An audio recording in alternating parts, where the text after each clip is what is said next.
This is a story. This is another tall tale story that you might not have heard. And this is Thunder Rose by Jerdine Nolen with illustrations by Kadir Nelson.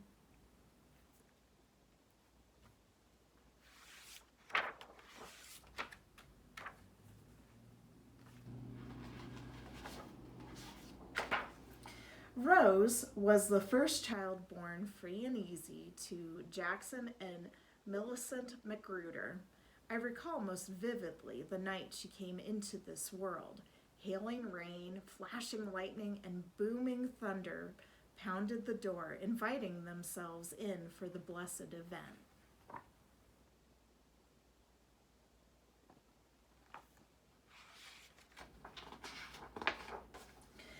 Taking in her first breath of life, the infant did not cry out.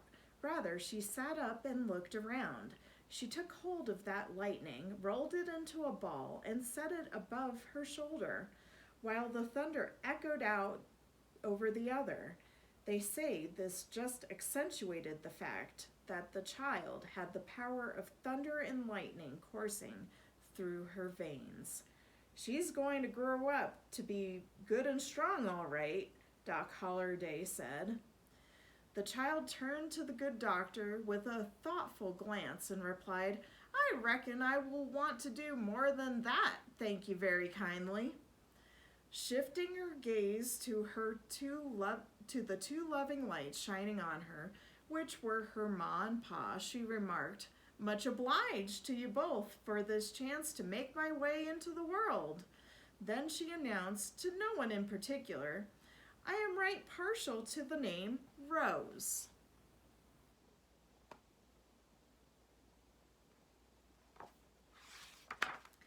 So much in love with this gift of their lives, her ma and pa hovered over her in watchful splendor. Overcome with that love, they lifted their voices in song, an old song and a melody so sweet and true, a lullaby passed down from the ages, echoing since the beginning of time. "There is a music ringing so sweetly in my ears," the newborn exclaimed. "It's giving me a fortunate feeling rumbling deep in the pit of me. I'll register it here at the bullseye set in the center of my heart and see what I can do with it one day." Rose snored up plenty that first night, breathing on her own, rattling the rafters on the roof right along with the booming thunder. There was nothing quiet about her slumber. She seemed determined to be just as forceful as that storm, with the thunder and lightning keeping watch over her the rest of the night. Her ma and pa just took to calling her Thunder Rose.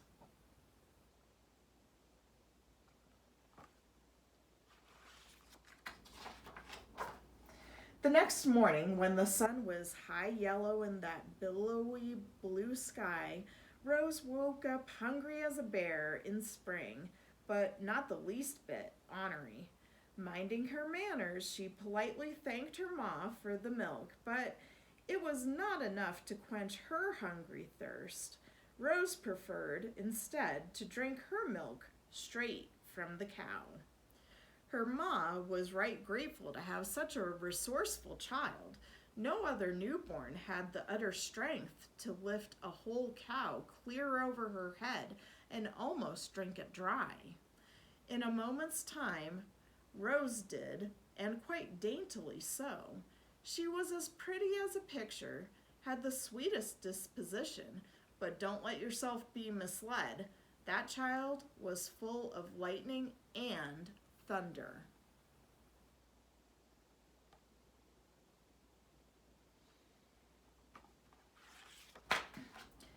Out on that paper bag brown, dusty, dry, wide open space, Rose often was found humming a sweet little tune as she did her chores.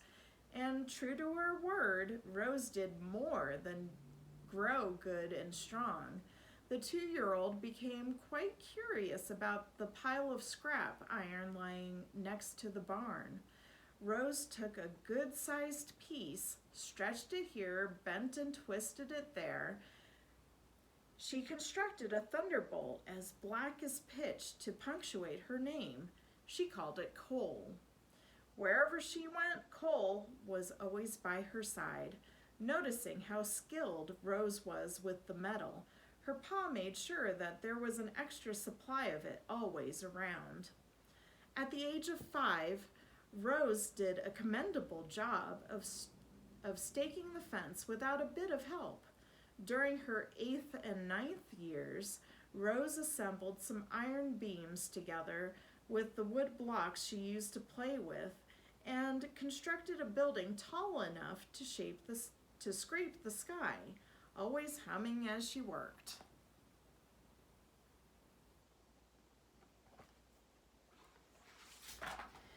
By the time she turned 12, Rose had perfected her metal bending practices. She formed delicately shaped alphabet letters to help the young ones learn to read. For his birthday, Rose presented her pa with a branding iron, a circle with a big MAC for Magruder in the middle. Just in time, too, because a herd of quick-tempered longhorn steer was stampeding its way up from the Rio Grande. They were plowing a path straight toward her front door. Rose performed an eye-catching wonder, the likes of which was something to see. Running lightning fast toward the herd, using Coal for support, Rose vaulted into the air and landed on the back of the biggest lead steer like he was a merry-go-round pony. Grabbing a horn in each hand, Rose twisted that varmint to a complete halt. It was just enough to restrain that top bull and the rest of the herd.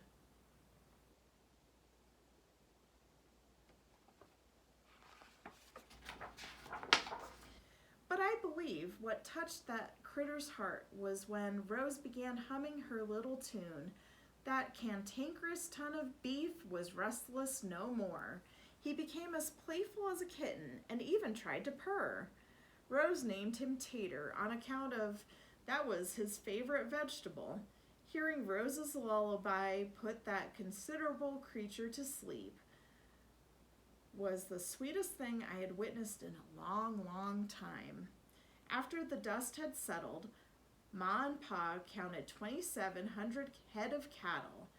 After they added in the 500 they already had, using the scrap iron, Rose had to add a new section to the bullpen to hold them all.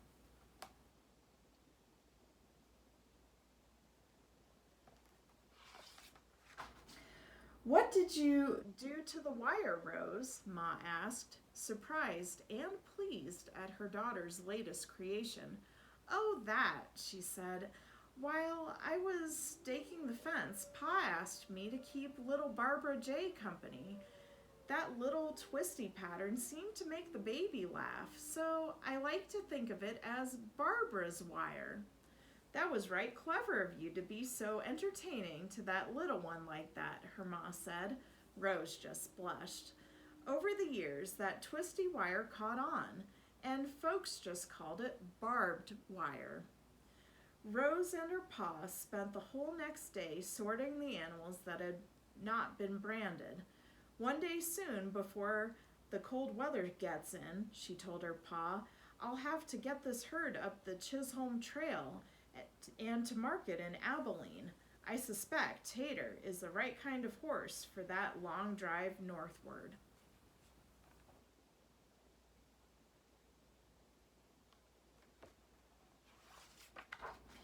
On Rose's first trip to Abilene, while right outside of Caldwell, that irascible, full of outrage and ire outlaw Jesse Baines and his gang of desperados tried to rustle that herd away from Rose. Using the spare metal rod she always carried with her, Rose lassoed those hot-tempered hooligans up good and tight. She dropped them all off to jail, tied up in a nice, neat iron bow. It wasn't any trouble at all, she told Sheriff Weaver, Somebody had to put a stop to their thieving ways. But that wasn't the only thieving going on. The mighty sun was draining the moisture out of every living thing it touched. Even the rocks were crying out. Those clouds stood by and watched it all happen. They weren't even trying to be helpful.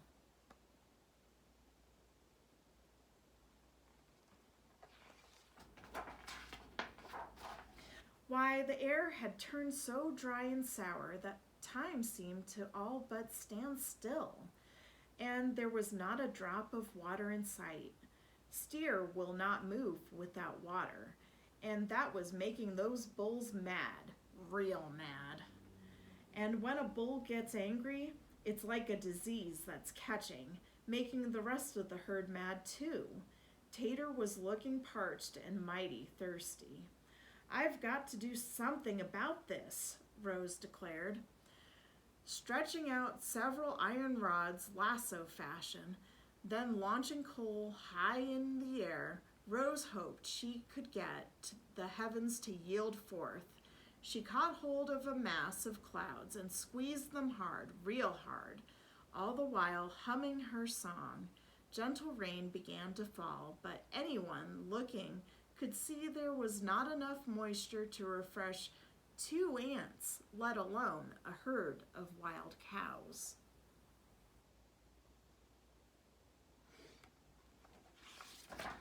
Suddenly, a rotating column of air came whirling and swirling around, picking up everything in its path. It sneaked up on Rose. "Whoa there now! Just hold on a minute," Rose called out to the storm. Tater was helpless to do anything about that sort of wind. Those meddlesome clouds caused it. They didn't take kindly to someone telling them what to do, and they were set on creating a riotous rampage all on their own. Oh, this riled Rose so much. She became the only 2-legged tempest to walk the western plains. "You don't know who you're fooling with," Rose called out to the storm. Her eyes flashed lightning. She bit down and gnashed thunder from her teeth. "I don't know why anyone would want to mess with a pretty young woman who had the power of thunder and lightning coursing through her veins. But pity for them, the clouds did." Rose reached for her iron rod, but there was only one piece left. She did not know which way to turn. She knew coal alone was not enough to do the job right. Unarmed against her own growing thirst and the might of the elements, Rose felt weighted down. Then that churning column split, and now there were 2, and they were coming at her from opposite directions. Rose had some fast thinking to do. Never being one to bow down under pressure, she considered her options, for she was not sure how this would all come out in the end.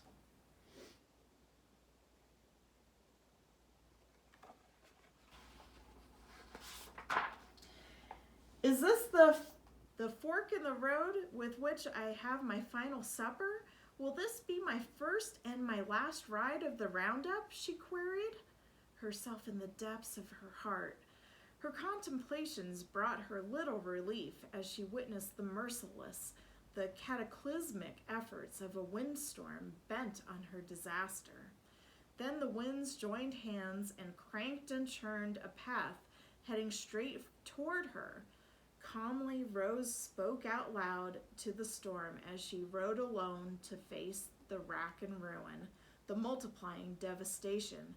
"I could ride at least one of you out to the end of time, but I've got this fortunate feeling rumbling deep in the pit of me, and I see what I am to do with it this day," Rose said, smiling. The winds belted at a rumbling pitch. Rose squarely faced that storm. "Come and join me, winds!" She opened her arms wide as if to embrace the torrent. She opened her mouth as if she were planning to take a good long drink. But from deep inside her, she heard a melody so real and sweet and true, and when she lifted her heart, she unleashed her song of thunder. It was quite a sight to see, Rose making thunder and lightning rise and fall to the ground at her command, at the sound of her song. Oh, how her song rang out so clear and real and true. It rang from the mountaintops.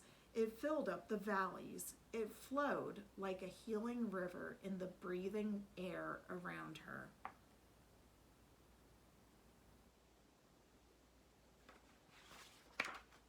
Those tornadoes, calmed by her song, stopped their churning masses and raged no more. And gentle as a baby's bath, a soft, drenching, and soaking rain fell. And Rose realized that by reaching into her own heart to bring forth the song that was there, she had even touched the hearts of the clouds.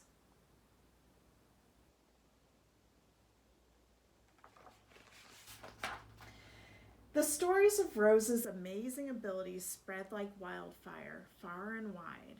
And as sure as thunder follows lightning and sun follows rain, whenever you see a spark of light flash across a heavy steel gray sky, listen to the sound of the thunder and think of Thunder Rose and her song.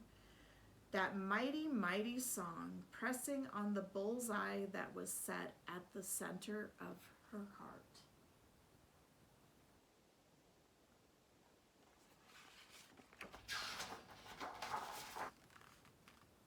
The end. So I hope you enjoyed this story.